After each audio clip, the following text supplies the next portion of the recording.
Você acredita assim, que ele pode escapar dessa cassação? Então, Xanda, eu acho que eu vejo como um processo difícil, né? Justamente por conta do perfil político dele, né? Que é um perfil mais de isolamento, mas não é um isolamento intencional, é porque ele não tem esse perfil político de conciliar muito com partidos e com figuras que são do conchavo, que são da chantagem, É a né? palavra que eu ia usar, ele não faz conchavo, ele não faz. Exato, e assim, e é por isso que ele tá sendo ameaçado de cassação também, é porque ele tem esse perfil, um perfil que o condiciona mais a viver dentro daquele núcleo político que ele ajuda a sustentar, que é o núcleo do PSOL e do PT, né? Sim. Mas assim, eu realmente eu não sei se o plenário teria coragem para caçar o Glauber por esse processo, sabe? Acho que é um processo muito frágil, né?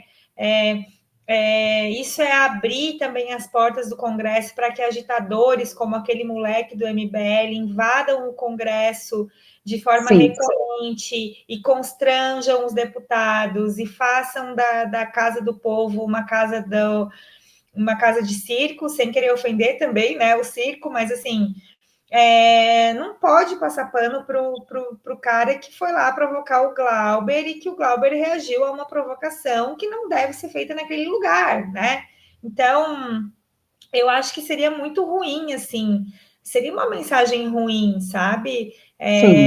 Tem coisas muito piores acontecendo no Congresso que são mais sustentáveis como quebra de decoro, como uma má conduta parlamentar, do que aquele episódio, né? Por isso que eu tenho dúvida. Eu, sinceramente, eu não apostaria, assim, sim ou não, na cassação. Eu estou observando com atenção, né? Eu acho que o perfil dele de combatividade e de não se aliar a qualquer um para se beneficiar, né, pode afastar alguns votos que poderiam ser convertidos ali a favor dele, mas ao mesmo tempo eu também não acho que o Congresso, principalmente no plenário, que são mais de 500 deputados, eu não acho que 500 pessoas, ou que uma ampla maioria dentro dessas 500 pessoas, vai achar justo caçar o Glauber por conta do que aconteceu, né? Isso que eu fico tentando pensar, assim.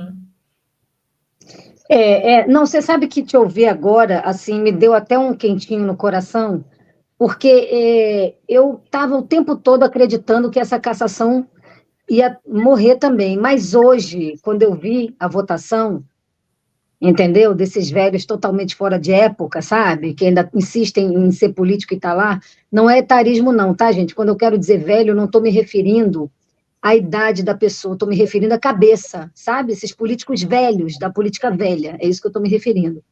Então, quando ouvi a votação e vi para onde que estava indo, eu fiquei triste, fiquei um pouco descrente, mas te ouvindo falar agora me dá até um respiro, um quentinho no coração, viu? Me dá mesmo. E a Flávia está falando que é para a gente ir lá jantar, viu? Partiu! Vamos lá, vamos lá. Mirna Rios lembrou bem, viu? Pedro também já entrevistou aqui no Folha Entrevista a Juliana Dalpiva. Tem grandes entrevistas aqui no Folha Entrevista, viu, gente?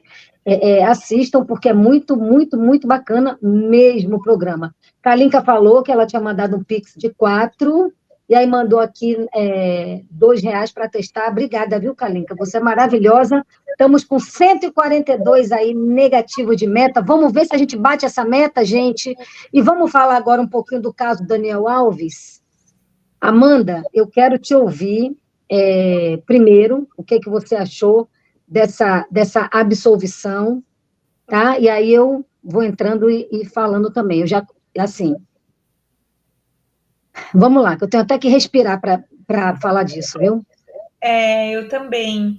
E foi na sexta-feira, que é o dia que eu comando a live da tarde, lá no DCM, né?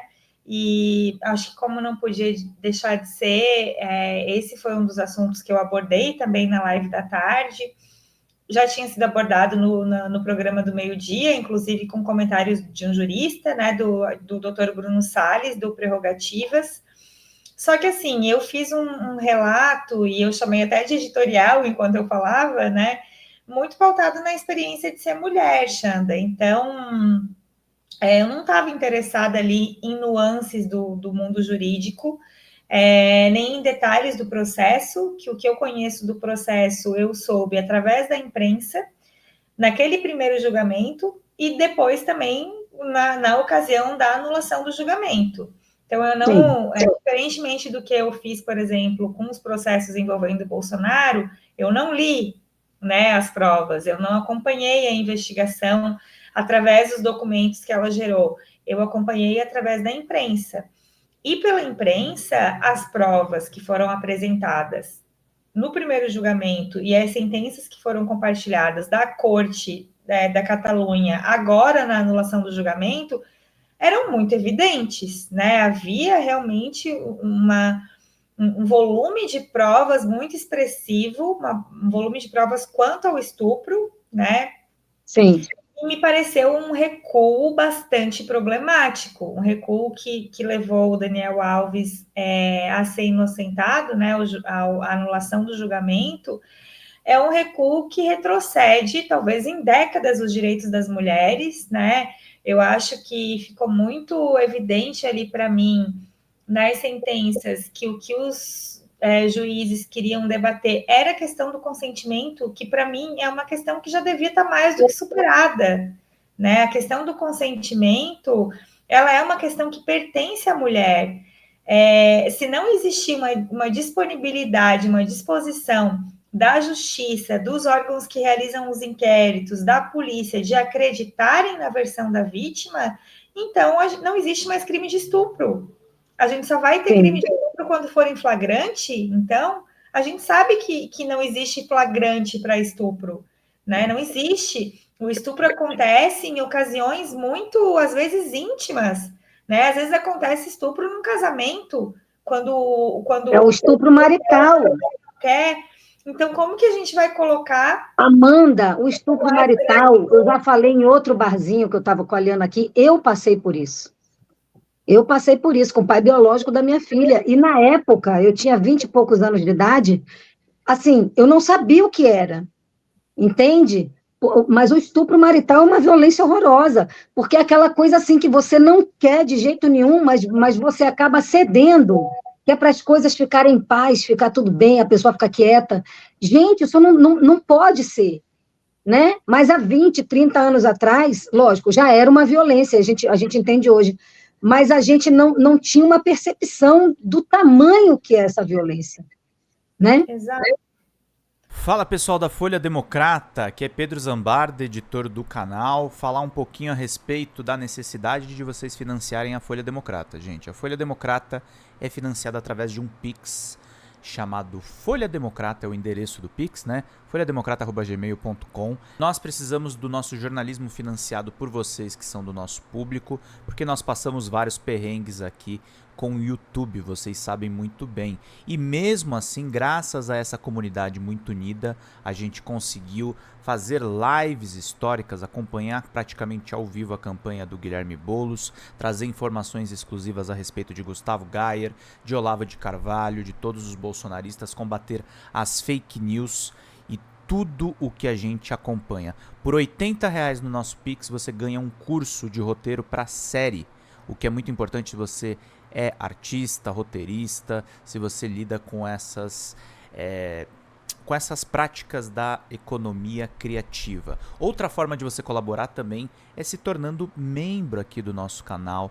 Isso é muito importante para você fazer as suas atividades por aqui, porque você tem acesso a vídeos exclusivos e nós temos um curso de jornalismo básico para você poder acompanhar a partir de R$5, que é ministrado por mim. A gente tem aí quase uma dezena de aulas e muito conteúdo para você poder acompanhar.